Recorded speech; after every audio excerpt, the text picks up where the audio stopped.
Salah satunya cicit Nabi, karena tak pernah dilakukan Nabi. Mana ada hadis dalam Sahih Bukhari, Sahih Muslim, Sunan Abi Dawud, Sunan Tirmidzi, Sunan Nasai, Sunan Ibn Majah, Muwatta Malik, Sunan Ad-Darimi, Musnad Ahmad bin Hanbal, Musannaf Ibni Abi Syaibah menyebutkan Nabi sholat 1000 rakaat. Mana ada? Kalau begitu 1000 rakaat itu bid'ah. Kalau bid'ah berarti dolalah. Kalau dolalah masuk neraka. Berarti cicit Nabi ini masuk neraka. Kita hitung lagi, siapa lagi yang masuk neraka gara-gara kaidah tadi? Halaman 83, baris bawah yang tulis Arab. Anil Auza'i wa ghairihi annahu kana yusalli fil yaumi alfa sajadah. Diriwayatkan dari Imam Al-Auza'i dan imam lainnya bahwa Imam Ali bin Abdullah bin Abbas, cucu Abbas, salat sehari semalam 1000 kali sujud. Mana pernah dibuat Nabi? Jadi dia ini masuk neraka. Udah 2 orang ini masuk neraka udah. Kita teruskan lagi. Halaman 84, tulis Arab yang bawah. Kana Amir la yazalu yusalli min tulu'is syamsi ilal asri. Amir bin Qais salat dari terbit matahari sampai waktu asar. Dari terbit matahari sholat sampai asar. Fayan sharifu, selesai asar baru dia berhenti sholat. Wa qadin tafahat saqahu, kakinya bengkak. Mana pernah Nabi sholat dari terbit matahari sampai asar sampai kakinya bengkak? Carilah kalau ada hadisnya. Jadi kalau begitu Amir bin Qais pun masuk neraka. Udah berapa orang masuk neraka udah? Itulah makanya orang tuh menunjuk aja kau masuk neraka. Sedang ulama-ulama cucu cicit Nabi masuk neraka, apalagi lah Abdul Somad. Halaman 86, tulis Arab yang bagian atas. Kana Baqi, maksudnya Baqi bin Makhlad, yukhtimul Qur'ana kulla lailatin. Baqi bin Makhlad tiap satu malam khatam Quran. Fi salasa asyrata rak'ah, fi salasi asyrata rak'ah, khatam Quran dalam 13 rakaat. 13 rakaat khatam Quran. Wa kana yusalli bin nahari mi'ata rak'ah, salat siangnya 100 rakaat. Wa yasumud dahra, dan dia puasa tiap hari tak pernah makan. Bid'ah ini tak dibuat Nabi. Dolalah, masuk neraka. Udah berapa orang masuk neraka? Ibu tinggal hitung aja lah berapa orang masuk neraka malam. Halaman 87. Qala Abdullah, maksud Abdullah di sini Abdullah bin Ahmad bin Hanbal. Kalau ada dalam kitab Musnad Ahmad bin Hanbal qala Abdullah, itu maksudnya anak Imam Ahmad bin Hanbal. Kalau ada Abdullah tak pakai bin dalam Sahih Bukhari, itu namanya Abdullah bin Mas'ud. Abdullah dalam Musnad Ahmad maksudnya Abdullah bin Ahmad, anak Ahmad bin Hanbal. Apa kata dia? Kana abi, ayahku, yusalli fi kulli yaumin, tiap hari salat, walailatin, tiap malam, salasami'ati rak'ah, 300 rakaat. Imam Ahmad bin Hanbal salat sehari semalam 300 rakaat. Bid'ah, tak pernah dibuat Nabi. Tunjukkan hadisnya Nabi salat 300 rakaat. Tak ada. Imam Ahmad bin Hanbal masuk neraka. Kita lanjutkan lagi, halaman 87, tulis Arab baris bawah. Ahmad bin Hanbal yaqul, Imam Ahmad bin Hanbal berkata, Inilah ad'ullaha, aku berdoa untuk Imam Syafi'i fi salati, dalam salatku, bukan di luar salat, bukan selesai salat, dalam salatku aku mendoakan Syafi'i. Apa doanya? Mundu arba'in sana, 40 tahun ku doakan Syafi'i dalam salatku. Allahumma gfirli wali walidayya wali Muhammad bin Idris Asy-Syafi'i. Ampunkan aku, ampunkan oma ayahku, ampunkan Imam Syafi'i. 40 tahun masuk neraka Imam Hambali 2 kali. 2 kali masuk neraka gara-gara kaidah tadi. Halaman 88. Kenapa menggelegar suara Ustadz malam nih? Dibawa Pak Gubernur tadi makan nasi Arab. Jadi naik minyaknya itu ke atas.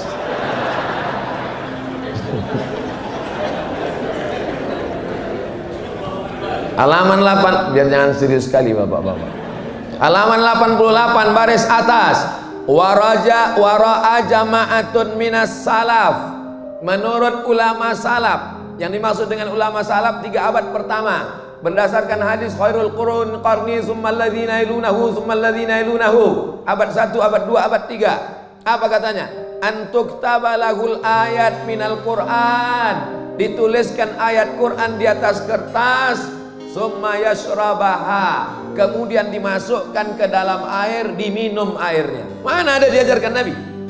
Masuk neraka orang nih. Di Makkah banyak jual mangkok ayat kursi. Mangkok ayat kursi, saya pun beli. Saya udah berapa kali masuk neraka gara-gara mangkok itu.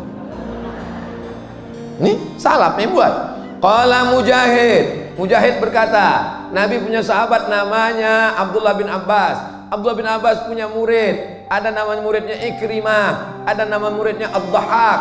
Salah satu nama muridnya Mujahid. Apa kata Mujahid? La ba'sa an yuktabal Qur'an. Boleh menuliskan ayat Quran, wa yaghsilahu, air dari tulisan ayat Quran itu dimandikan, wa yusqiyahul marida, dikasih minum ke orang yang sakit. Bid'ah ini mana pernah dibuat Nabi? Masuk neraka Mujahid. Enak kali masukkan orang ke neraka ini memang. Itu maka orang tuh bisa pengajian 1 malam 5-10 masjid. Orang isinya neraka, neraka, neraka, neraka. Halaman 89. Fa idza faragha minas salati, kalau selesai dia salat, asna 'ala Allah, dia pun memuji Allah. Wa man hadara bima warada min qawlihi Allahumma antas salam. Selesai itu, summa yastaqbil summa yaqbilu 'alal jamaah, summa ya'ti bit tahlilat. Kemudian dia bertahlil. Kemudian dilanjutkan pada halaman 92 baris paling atas. Fara'aituhu yaqra'ul Fatihah, aku melihat Imam Ibnu Taimiyah membaca surat Al-Fatihah, wa yukarriruha, diulangnya Al-Fatihah dari habis sholat subuh sampai terbit matahari, 45 menit. Dari azan subuh ke terbit matahari antara 45 menit sampai sejam.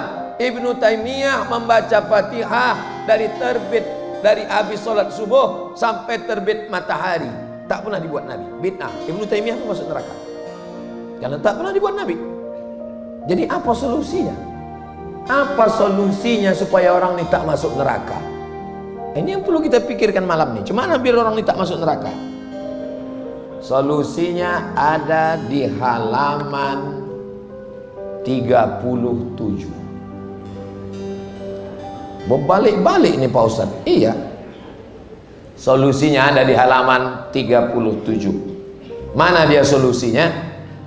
Tulis Arab paling atas, halaman 37. Qala Syafi'iyyu, Imam Syafi'i berkata, al bid'atu bid'atani, bid'ah itu 2, mahmudatun wa mazmumatun.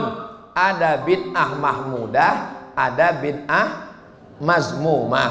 Fama wafaqas sunnata, kalau sesuai dengan sunnah, fahuwa mahmud, maka bid'ahnya itu bid'ah mahmudah. Wa ma khalafaha, kalau bertentangan dengan sunnah, fahuwa mazmum, maka dia bid'ah mazmumah, tercela. Imam Syafi'i lah yang menyelesaikan masalah-masalah tadi, bahwa yang dilakukan orang yang tadi-tadi itu adalah memang bid'ah, tapi bid'ah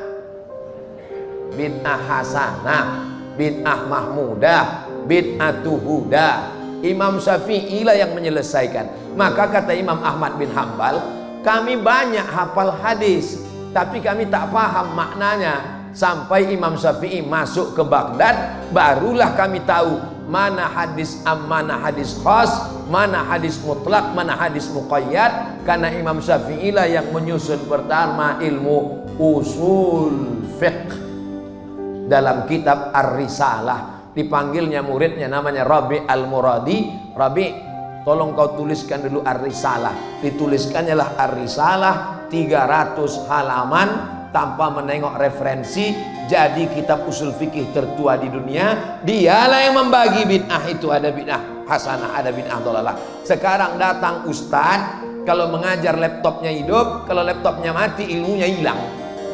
Menyalah-nyalahkan Syafi'i. Apa tak cocoknya dipukulkan kitab itu ke kepala dia?